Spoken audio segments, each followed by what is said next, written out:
Assalamualaikum and good evening. Welcome to Be a Rapera, Jadilah Rapera. This is a program to introduce the many faces of Malaysians, be they businessmen, professionals, civil society volunteers, or any other ordinary citizen who in their own way try to contribute to the community, to the long-term task of nation building.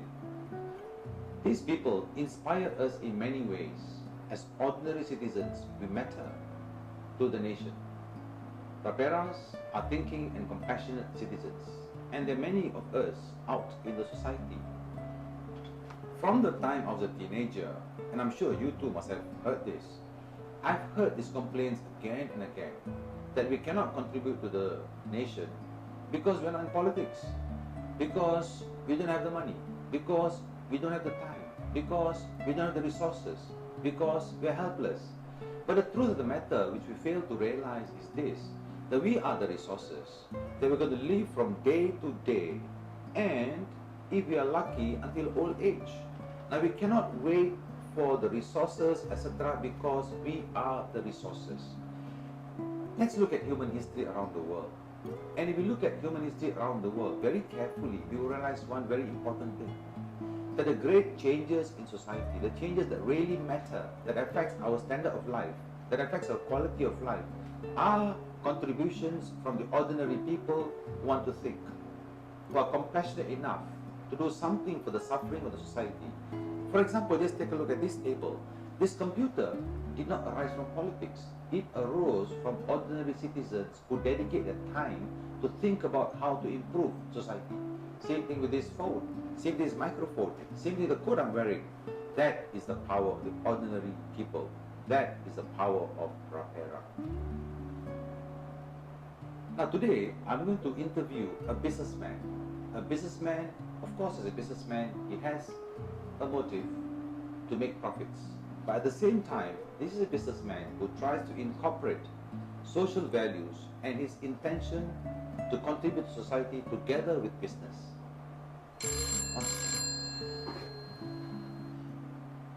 Anas, yes, we are already in the studio. Yes, we're waiting for you.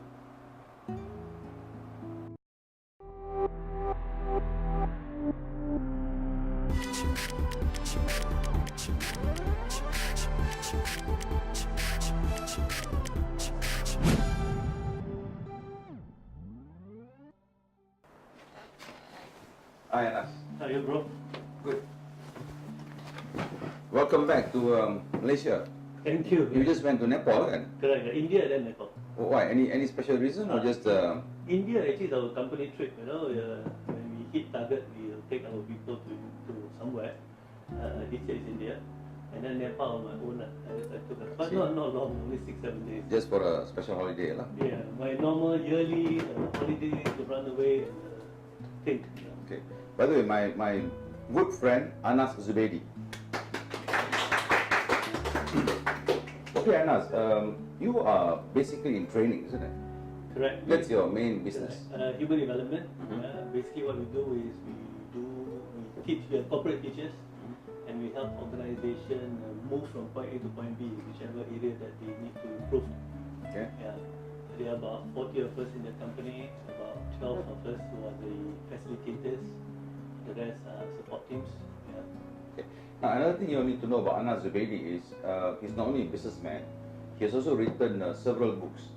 And these books may be either related to your business or maybe they are quite not related, but very social oriented and nation building. For example, you've written a book on the Quran itself. Correct. Yeah. The Quran at night is actually a book that I wrote showing how I grew up in Penang in a very diverse and inclusive, what you call, environment, and how the Quran is so relevant to me growing up as a person, and how the Quran has helped me navigate my life. Yeah. And he's got a blog, and I think because on your blog you write quite a number of Quranic verses, like I also do on my blog. But because of that, I think one of the audience called you a ustad. They thought you were an ustad because of that reason. I guess I think ustad is if we translate into English, is a teacher lah. You know, I think I would consider myself a teacher. Okay. And I chose teaching as my profession, even though I'm a businessman. It is in the area of teaching. Isn't training itself is about building people? Yes, you see, when I graduated, Dr. Sri, I didn't decided. I was wondering what to do. One of my option was to take up masters and come back and lecturer as a lecturer actually. So, but then what happened was, as I graduated, I got a job in a multinational company. So I joined the multinational company, and in fact, I resigned after 6 months. Okay. Because This was Nestle, wasn't it? Nestle days, yeah. Because the university offered me a position as Peluru Belakang, our pelajar, and I can take up my masters then. Right? So, but when I resigned, Nestle convinced me to stay back, which is I think the right thing lah. So I stayed back, and after 5 years in Nestle, I decided I still want to be a teacher, but I also want to become a businessman. So I decided to set up a human development company. Okay. Now, one thing I have been fascinated by you is this. Now, if you look at the society in general, you'll find that people are always saying that they see a lot of bad things in society, negative things in society, and they say, look, I'm not ready yet. I don't have the money, I've got business to do, I've got work to do and all that. But you seem to have found a good formula of mixing your business together with your desire to do good for society. For example, I have been looking for many years actually, and I managed to get some of your advertisements printed out to talk to you. Now, notice that every festival you have some messages, quite apart from wishing Happy Deepavali, Happy Christmas, Aidilfitri, and so on. You also put in various messages. Can you share with us what motivated you to do this? Yeah, well, you see, as early as my school days, I already knew what I wanted to do. I wanted to be an agent of unity. I see myself as someone who needs to advocate unity. Partly because I think I grew up in Penang, and I see as a need to bring people together from different races, different religions, different age group, and so on and so forth. So when I started working, first like you say in Nestle, what I did was I used that organization as a fantastic platform to learn how to actually communicate in how powerful the brands are. So when I left after 5 years, I decided to set up my own business.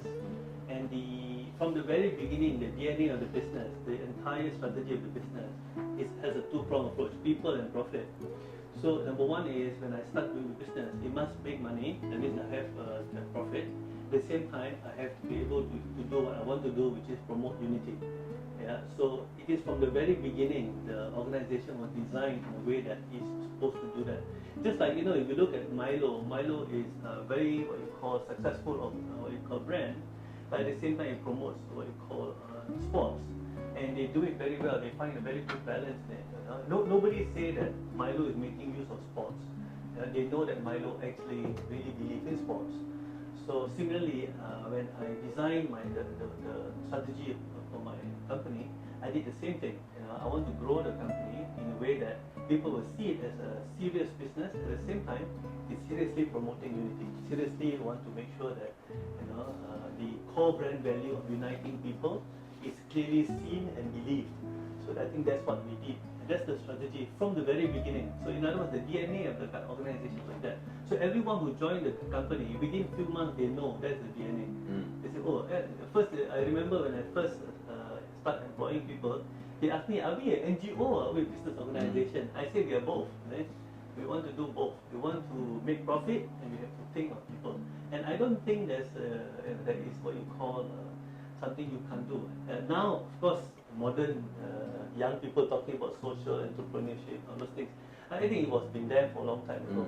I think, Dr. you would know, Islamic history, most business people in the Islamic world, yes, true. They live wakaf. Yeah, right? They have something. They sponsor universities.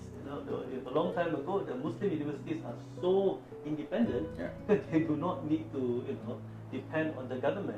They are paid by, they are actually so-called, not paid, they are sponsored by people who are very successful in business, who believe in independence of intellectual growth.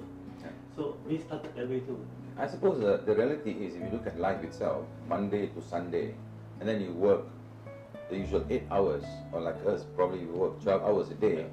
And if within the 12 hours you don't infuse making profits and doing good then you find that there will be no time to do good at all. Yeah. So there's no one day, because the one day we have is the day we have today itself. Actually, also we don't. I don't think I can work and think only of money. I don't think I can feel good working doing that. Yeah. One more interesting thing I noticed about your advertisements is, for example, you have here Muhammad Ali, and then you quote Muhammad Ali here. You say here that I hated every minute of training, but I said don't quit, suffer now, and live the rest of your life as a champion.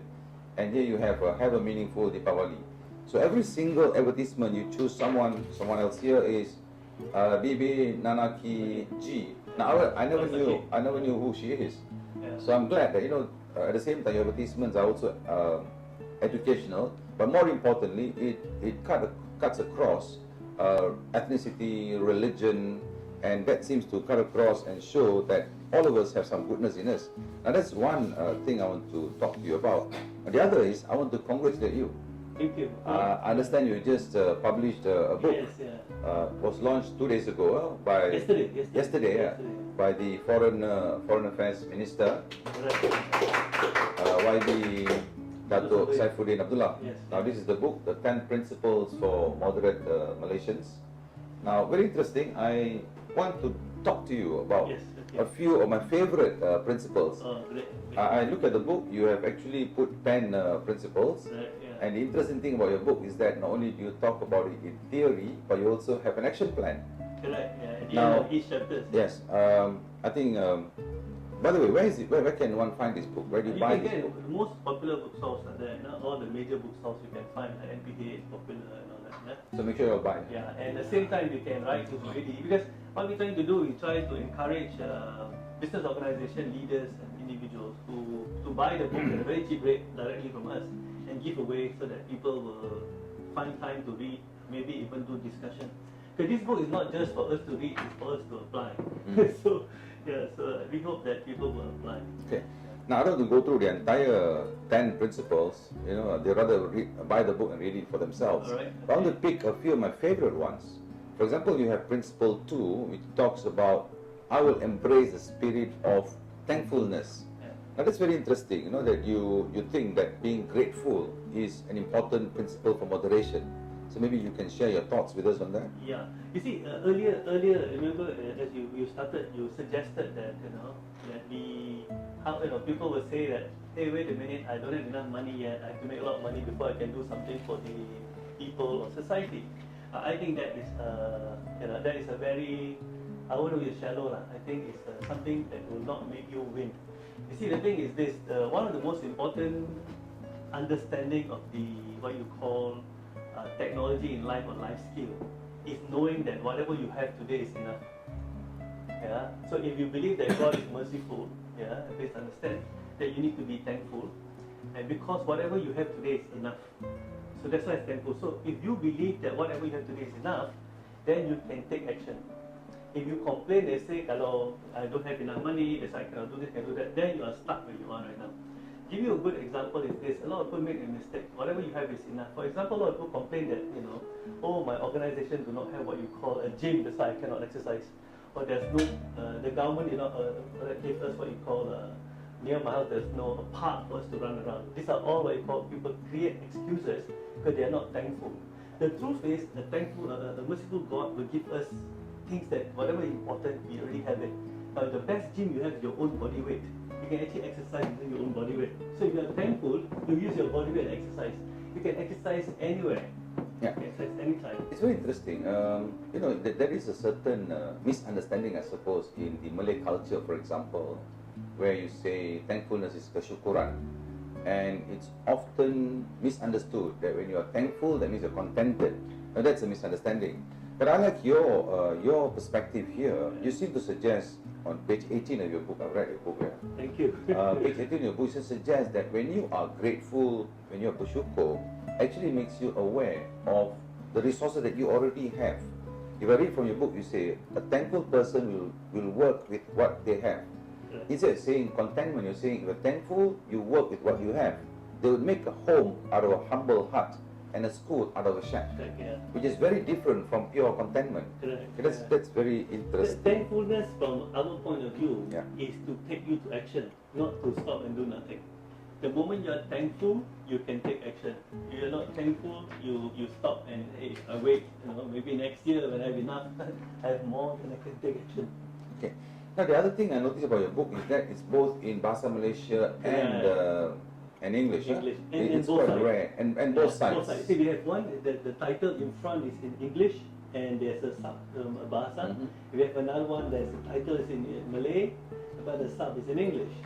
The reason being, Dato is that at Zubedy, what we want to do is this. Bahasa Malaysia is to provide a platform for unity in the country, national unity. English to help us go global.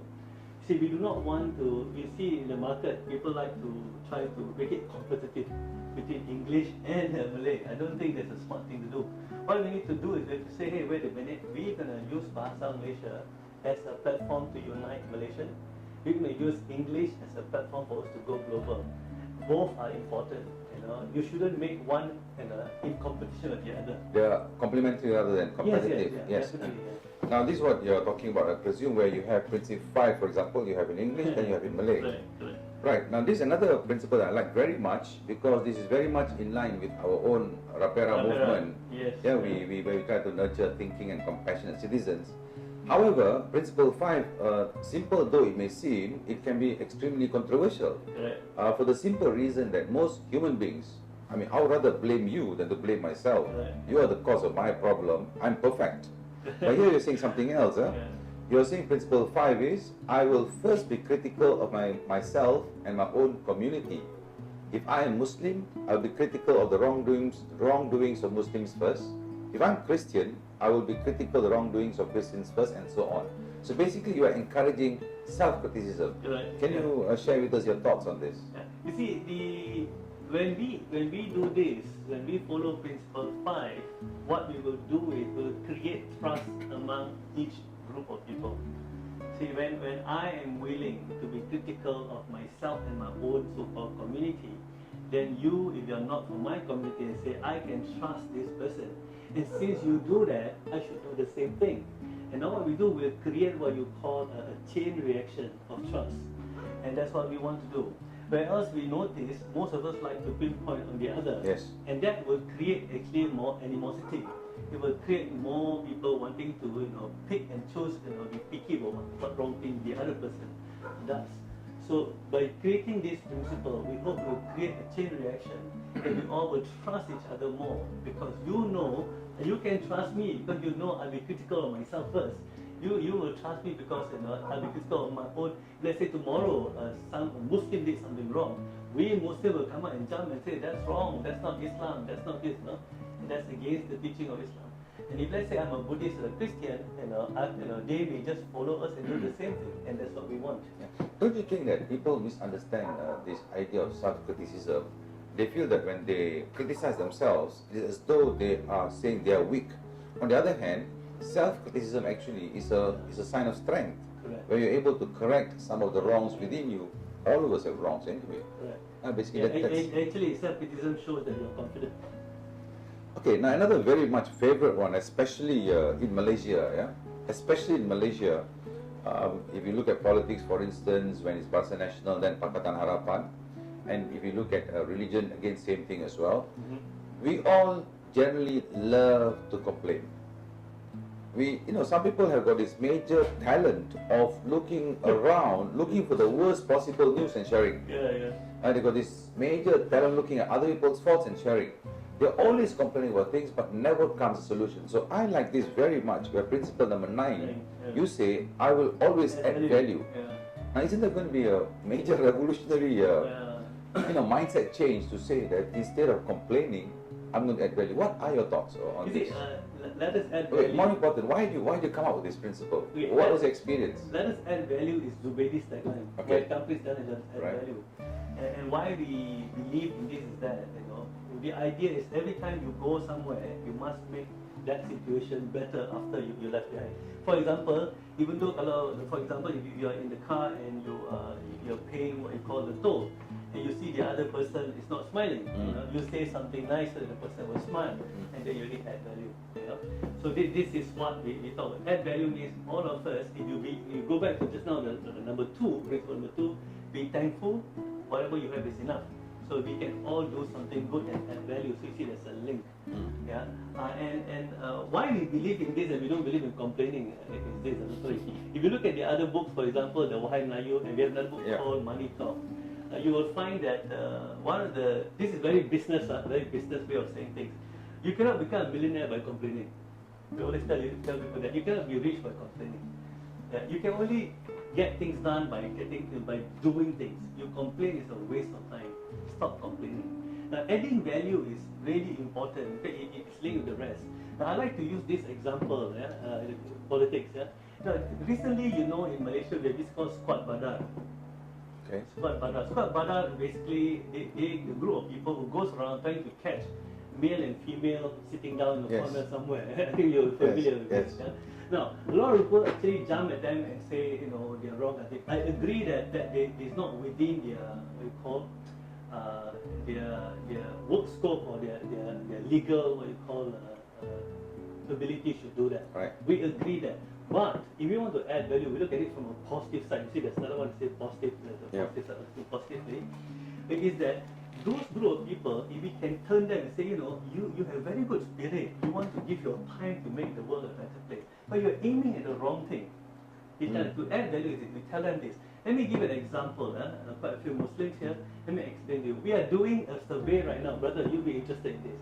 In our survey, we are going out and asking people, do you know the meaning of Al-Fatiha, the first chapter of the Quran? Now, these are the people who praise 5 times a day, 17 times a day, they're supposed to read Al-Fatiha. 95% of people that we have interviewed so far, they do not know the meaning.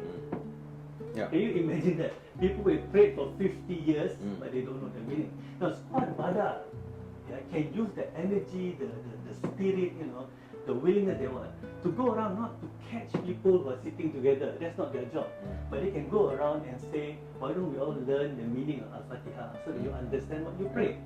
Now, so we need to help people like Squad Badar add value too, instead of attacking them. So we need to take every what you call activity out there, negative, maybe negative, but we have to turn the energy to positive. So that's what adding value. I'm happy that you quoted Surah Al-Fatiha, because I've actually written an article on it showing that Surah Al-Fatiha itself has got the principles of accountability, transparency, and it's got a role model, etc. So if you understand it itself, it's fantastic. Leadership. Now, just still on, I will always add value. I want to read what you wrote here, your principle. I will always add value to everyone, every situation, and everything that I interact with. In other words, you're suggesting that as we live a life, of course, when we live a life, we'll be number one in every situation. We would meet every person, and we would have interacting with everything, the non-human beings, for instance. So what you're really saying is that every single moment of our life that we live, let's add value to the life before we go off. I mean, that's fantastic. That's fantastic, because by that itself, if someone follows it, I believe in your own way, you become a successful person already. Correct. Even if you find a cat by the roadside, a dog by the roadside, you can add value to their life. Not even human beings. You even have an action plan here, as I said earlier. So you actually suggest what to do, how to add value. For example, you say here, this is the next one I'm going to go to first. Let me go to the next one first. The last one, one of my favorite is compassion. And you incorporate that the principle number 10 is you must have mercy. What do you mean by mercy? Because mercy has got many meanings. I think why you notice I put it at number 10. It's like the closing one. The closing is nothing works unless we do everything with a sip of mercy. I agree with that. Nothing. Everything we do in life, at the end of the day, it must go through tapis in Malay, tapisan, the mercy. The reason being is that is, if you ask me, the antidote to solve the entire human problem, the entire world problem, every single problem in this world, must be tempered by mercy. Now, if you don't mind, if I quote from the Quranic point of view, God's mercy encompasses all things. And Prophet Muhammad, chapter 2, 107, he is the living, what you call, example of mercy on earth. Now, if you just go back one step further, Jesus is love and grace. You know this. Right. You go back on and on and on. Right. You'll find out that that's it. At the end of the day, mercy is the one that's going to solve our problem. Someone hurt you. If you have mercy, you let it go. Yeah. Yeah, this is it. You're right. And then you notice. Thank you. It's the last one. Correct. It's a close. It's a It's closure. a smash. It's a smash. It's a smash. It's a smash. Yeah, but one thing, as I said earlier, interesting thing about this book is most books, if you read, motivation books or whatever, the human being as such, while you're reading, you're very motivated. After you close the book, then you forget about it a few days later. But this book you seem to have discovered that problem with human nature. So on the mercy part, the action plan, for instance, here you have, action plan. You have here, what does mercy mean to you? So actually force the person to sit down, think about it, and write down what it is. And the second is even more interesting, identify specific events or areas in life where you have practiced mercy. Yeah. That means you're forced to actually identify for that day which events you've. So that's good. This book is quite apart from having just the principles. It also allows you to practice those principles, train those principles, and identify where those principles have been done. Now, what do you hope from this book? You see, when we put it on writing like this, the book, we hope to achieve three things. Number one is we hope that the 10 principles of moderation itself, we look at moderation itself, become the rules of engagement and rules of interaction between, since I'm talking with you, I'm pushing out here now. Right. There are three levels between you and God, okay, you, people and people, humans, and we and nature. So in other words, in everything God, we do, human, nature. There's always this triangle one. Our relationship with God. That in Human, other words, nature. like this. Even in your relationship with God, you must be moderate. Yeah. Don't overdo it, aesthetic. You don't do anything. You leave your children behind, kind of thing. I don't think that's. I mean, I may be wrong, but I don't think that's right. You want to be a good Muslim or Christian or Hindu, you cannot neglect your responsibilities. So even in your relationship with God, you must have what we call moderation. And then now the second one is our interaction between man and man, or man and women, or mankind. That's the two. We need to practice moderation in this what you call transaction. So in other words, the goal we want here is that moderation become our rules of engagement, rules of transaction. Now, of course, the third one is because we and nature. We need to be moderate in nature. Don't eat too much. Don't eat too little. We cannot stop development, but we need to do it more in moderation. That's the first part.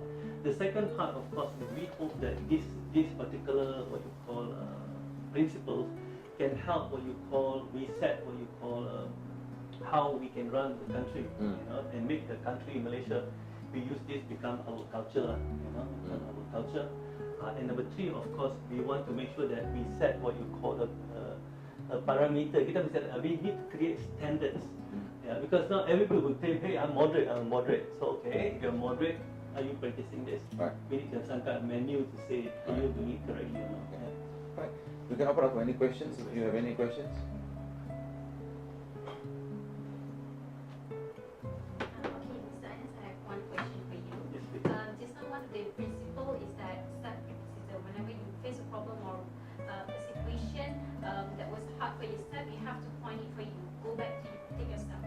Wouldn't that, in a way, demotivate the person itself? If she or he keep blaming herself or himself, wouldn't that demotivate him to do more on his or her life? This is what I meant earlier when I said that people consider self-criticism as a demotivation because it's a self-blame. I think it's a very good question, because when we talk about being critical of ourselves, it is not blaming ourselves. We have to know the difference. When we are critical of ourselves, what we do an audit.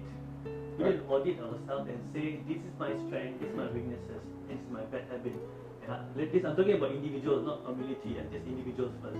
Now, whenever we want to do what you call a self-criticism or self-audit, there are three things we need to look at. Number one is you say, what are my strengths, what are my weaknesses, and what are my bad habits. Now, the one that we need to worry about is not the weaknesses, but actually the bad habits. Now, weaknesses is things like, for example, I'm weak in administration. That is a weakness. That one you can learn by skills, and of course you can even pay someone who can do better than you. Now, bad habits are the things you do that can kill or take away your strength.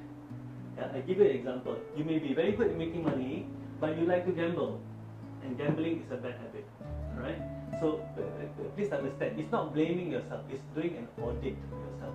Now, one of the biggest, if you know, whenever I meet what you call foreigners, you know, Americans, Dutch people, Germans, who are my clients, who are running big companies in Malaysia, I always like to ask them one question. You know, can you tell me one thing about Malaysians that you think that we need to improve? You know, 9 out of 10 they say that Malaysians don't know how to self-analyze. Right. 9 out of 10.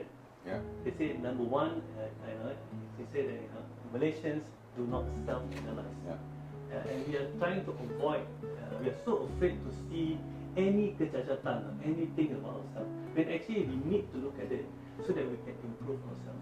Now, based on this concept that we spoke about, when we ask to be critical of your own community, in Malaysia, for example, if let's say tomorrow, somebody says something bad, about Islam, who is a Christian, other Christians must come and say, look, you stop doing that because our own community is not perfect.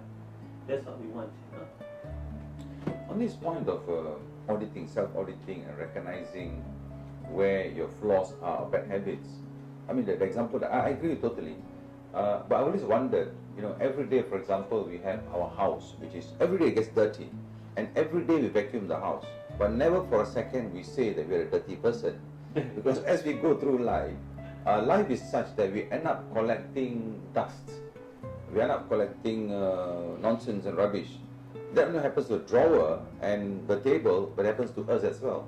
So that is what we're talking about auditing. Let's audit to see where is the rubbish go to remove, which we collected along the way. That's it. Any other questions or comments you want to make? Anyone else? That was an excellent question, by the way. Any questions? Yeah. Mr. Anas, one question. How do you suggest, in our effort to promote moderation, how do you suggest we handle the situation where there's always people who likes to take extreme measure? Are we just going to ignore them, which will in the end create two groups of people who have moderate thinking and people who have extremist thinking? Good question. Now, there will always be people who are going to promote extremism, and historically you will see that. What we need to do is actually, these fellas is one group of people. We need to make sure that the masses are not easily reactionary.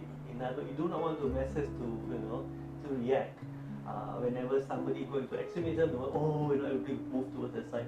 We create what you call a mass group of people who look at extremism and say this is nonsensical, and then they won't have what you call their market. The worry is now is that when extremists say something, the masses of people at the center, they move towards that because they have lack of knowledge. Lack of knowledge in a few ways. Number one, they don't have the skill to deal with moderation. That's why we come out with this kind of book. We need to give people skills. And we need to create the attitude of wanting to make sure they are moderate. And I mean, there are a few levels. First, they need to have the skill. The skill is that we say here, practice mercy. That's a skill. Number two, they must have an attitude. They must believe that, hey, moderation is good. So in other words, even if somebody becomes extremist, they will say, I'm not going to follow that person. The third one is we need to make sure they have a behavior which is moderate. A behavior is like this. The majority of us have what you call the positive attitude. They say, oh, moderation is good. Yes, it's good. But tomorrow they go berserk easily. So what happens is this. When it comes to behavior is our actual practice. That's why we want people to practice. Right. You're right just now. No? We say that, how many times have you practiced mercy? Right. By practicing mercy all the time, after a while it becomes your own personal culture. Part and parcel of you. Part and parcel of you. When that happens, when somebody says something extremist, instead of reacting in a similar extremist way, you're very calm, you deal with it, what you call in the best way possible. You need to practice it. After a while it becomes our personal culture. And after a while we want to have a group culture. Let's say Malaysians, for example, all start behaving in what you call in a moderate culture. So if anyone says something which is nonsensical, which is extremist, the majority of Malaysians say, hello brother, I think you need to go and clean yourself. There's something wrong with you. Yeah. Alright. Anas Zubedy, I want to thank you very much for whatever you've been doing for all these years. and also being a supporter of Rapera values, nurturing thinking and compassionate citizen. And I hope all of you buy this book, and I'm sure we can use Anas Zubedy as an inspiration, because he has shown that it's possible to do business at the same time marry the business concept together with social work and doing good for society. Thank you so much.